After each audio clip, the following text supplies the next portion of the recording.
नमस्कार, स्वागत है आपका मेरे YouTube channel the doctor Mridula talks वैदिक विजडम एंड साइंस। आज से हम एक नई सीरीज शुरू कर रहे हैं। आजकल नई शिक्षा नीति के बाद से इंडियन नॉलेज सिस्टम और भारतीय परंपरा में ज्ञान विज्ञान की अत्यंत चर्चा है। इसके अंतर्गत यह देखने का प्रयास किया जा रहा है कि भारतीय ज्ञान परंपरा की धारा में विज्ञान का समावेश था या नहीं, यदि था तो किन तत्वों पर।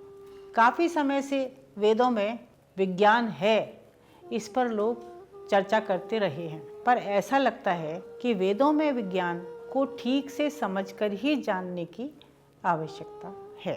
यह मेरा सौभाग्य है कि मैंने सन 1971 में इस विषय की महत्ता को समझा और 4 वर्ष के परिश्रम के बाद मेरा शोध कार्य पूरा हुआ, जिसका विषय था वैदिक साहित्य में वैज्ञानिक सत्य।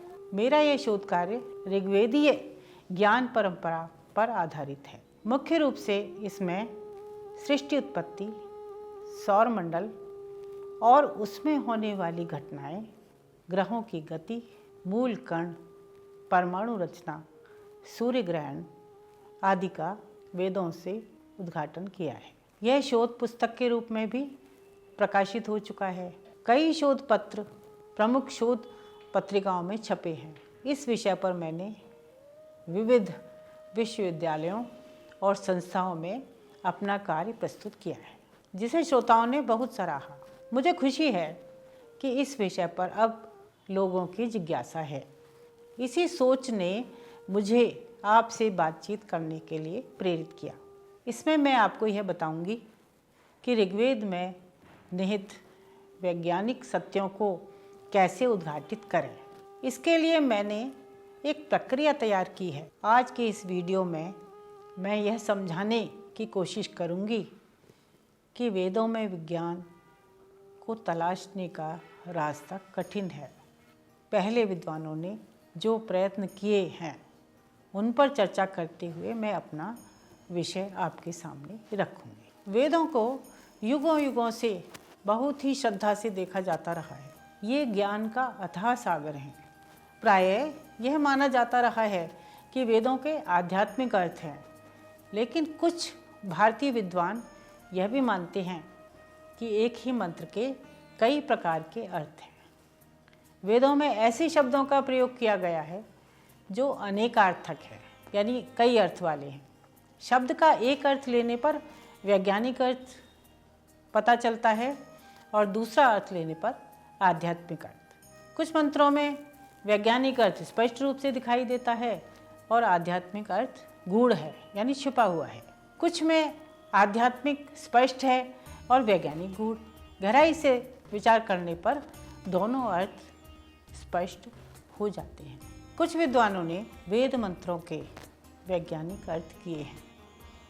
अधिकांश विद्वानों ने वेद में सृष्टि उत्पत्ति का वर्णन देखा है। ऋग्वेद का नासदीय सूक्त 10वें मंडल का 129वां सूक्त इनमें प्रमुख है। इसके अतिरिक्त सौर मंडल का वर्णन है।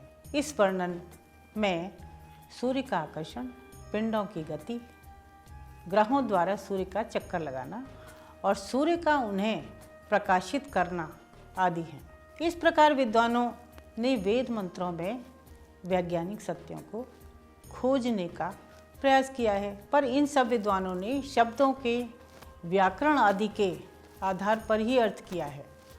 आधुनिक विज्ञान के विचारों से उनका साम्य और वैषम्य, यानी उनकी समानता और विषमता, उनका विरोध प्रदर्शित नहीं किया गया। एक ही सूक्त में मंत्रों की क्रमबद्धता की ओर भी ध्यान नहीं दिया गया है, जबकि इस ओर ध्यान देना बहुत आवश्यक है, क्योंकि अधिकांशतः एक सूक्त एक ही विषय से संबंधित है। अतः इस विषय में शोध की आवश्यकता थी।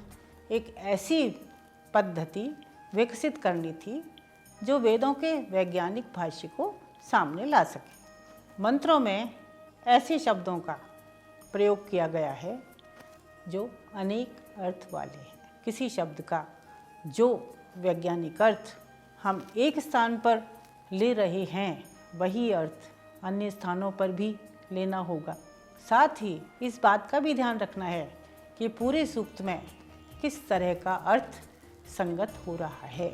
पूरे सूक्त की विचार श्रृंखला क्या है, क्योंकि पूरे सूक्त में एक ही विचार श्रृंखला मिलती है। वैदिक मंत्रों की व्याख्या में ब्राह्मण ग्रंथों, विद्वानों के भाष्यों, कोश यानी डिक्शनरी, धातुपाठ आदि की सहायता ली गई है। अर्थ करते समय प्रसंग का ध्यान रखना भी आवश्यक है। इन सब बातों पर विचार करते हुए कुछ सूक्तों का वैज्ञानिक भाष्य किया गया है। उदाहरण के तौर पर आज हम एक मंत्र को लेंगे और उसका वैज्ञानिक भाष्य करेंगे, और आपको जानकर हैरानी होगी कि कैसे विज्ञान को हम इसमें देख सकते हैं। यह मंत्र ऋग्वेद के पहले मंडल के 164वें सूक्त का है, जो अस्यवामीय सूक्त के नाम से प्रसिद्ध है।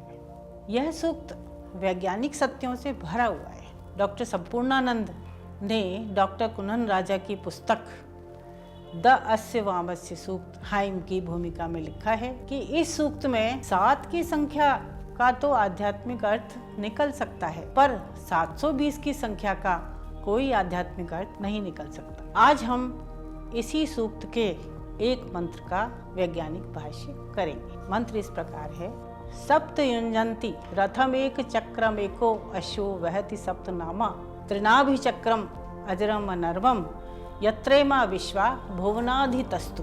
अब हम शब्दों को अलग करके लिखें। सप्त युञ्जन्ति रथम एक चक्रम, एकः अश्वः वहति सप्त नामा त्रिनाभि चक्रम अजरम अनर्वम यत्र इमा विश्वा भुवना अधितस्तु। सप्त युञ्जन्ति 7 योजित करते हैं। एक चक्रम रथम, एक चक्र वाले रथ को, एक चक्र वाला रथ है उसको 7 योजित करते हैं। चक्र का अर्थ यहाँ पर पहिया नहीं है, क्योंकि रथ सौरमंडल है, चक्र एक ही है इसलिए, लेकिन इसको 7 नामों वाला अश्व चलाता है और ये चक्र त्रिनाभि है, 3 नाभियों वाला। यहाँ सौरमंडल को एक रथ कहा गया है। इस रथ को 7 योजित करते हैं, यानी 7 इस रथ में जुटे हुए हैं। 7 नामों वाला अश्व इसे चलाता है। सबसे पहले अश्व शब्द पर विचार करें। अश्व शब्द का प्रयोग भी वेद में कई बार आया है। इसका अर्थ वैसे तो घोड़ा है, आजकल तो घोड़ा किया जाता है, लेकिन सूर्य के रथ को चला रहा है। सूर्य के रथ को चलाने वाला ये अश्व क्या है, इसका अर्थ करने के लिए इसकी धातु पर विचार करें। अश्व शब्द अश धातु से बना है, जिसका अर्थ है व्याप्त होना। अतः अश्व वह है जो व्यापक है। अश्व जब विशेषण के रूप में प्रयुक्त होता है तब इसका अर्थ बलवान किया जाता है। अतः अश्व बल से भी संबंधित है। आज भी हम अश्व को शक्ति की माप के रूप में प्रयुक्त करते हैं। हॉर्स पावर, अश्व बल। अतः ये एक प्रकार का बल है। यह बल किस तरह का है, यह जानने के लिए अश्व के एक और पर्यायवाची शब्द हरित पर विचार करें। हरित शब्द हरि धातु से बना है, जिसका अर्थ है आकृष्ट करना, अपनी ओर खींचना। हरित का अर्थ होता है आकर्षित करने वाला। अतः अश्व का अर्थ व्यापक आकर्षण बल किया जा सकता है, जो सूर्य में विद्यमान है तथा अन्य पिंडों में भी व्याप्त है। विज्ञान द्वारा हम यह जानते हैं कि सौरमंडल में ग्रह सूर्य का चक्कर लगा रहे हैं। ग्रहों की जो कक्षा या ऑर्बिट है वह वृत्ताकार यानी सर्कुलर नहीं है, अंडाकार यानी इलिप्टिकल है, और सभी ग्रह इन अंडाकार कक्षाओं में सूर्य का चक्कर लगा रहे हैं। मंत्र में कहा गया है कि सौरमंडल रूपी रथ को 7 योजित करते हैं। ये 7 ग्रह हैं जो रथ में जुटे हुए हैं। यह रथ एक चक्र वाला है। चक्र ग्रह की कक्षा या ऑर्बिट है। यह चक्र सूर्य के चारों ओर ग्रह के घूमने से बनता है।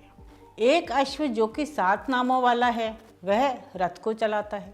अश्व को आकर्षण बल के रूप में हमने अभी बताया। यह गुरुत्वाकर्षण बल है जो 7 ग्रहों पर लगने के कारण सप्तनामा या 7 नामों वाला है। अगली पंक्ति में इसी चक्र को यानी ऑर्बिट को त्रिनाभि कहा गया है। नाभि का अर्थ है केंद्र या सेंटर। यह जो चक्र ऑर्बिट है 3 केंद्रों वाली है। वृत्ताकार कक्ष यानी सर्कल का एक ही केंद्र होता है, किंतु उसी को दोनों ओर से लंबा करके अंडाकार बना देने पर उसकी 2 नाभियां और बन जाती हैं, जिन्हें इलिप्स के फोकस अथवा नाभि कहा जाता है। इन्हीं में से एक नाभि पर सूर्य स्थित रहता है। अतः त्रिनाभि चक्रम का अर्थ 3 केंद्रों वाले अंडाकार कक्ष यानी इलिप्टिकल ऑर्बिट से है। इस चक्र को अजर और अनर्व कहा है। ये कक्षाएं जीर्ण नहीं होती, यानी सदा ऐसी ही रहती हैं, और अनर्व यानी किसी पर आश्रित भी नहीं है।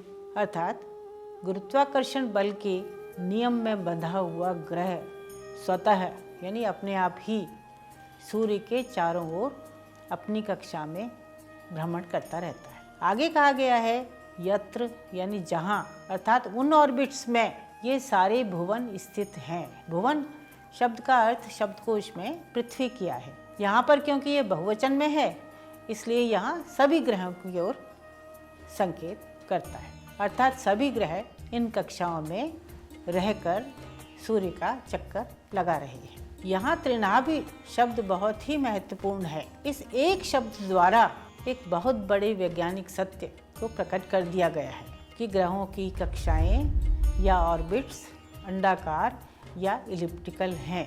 और ये एक बहुत बड़ी बात है कि एक शब्द से हमें इतना बड़ा ज्ञान मिला। इसी तरह की और वेद के विज्ञान को लेकर मैं फिर आऊँगी। देखते रहिए मेरा YouTube चैनल और इसको सब्सक्राइब करना भी ना भूलें।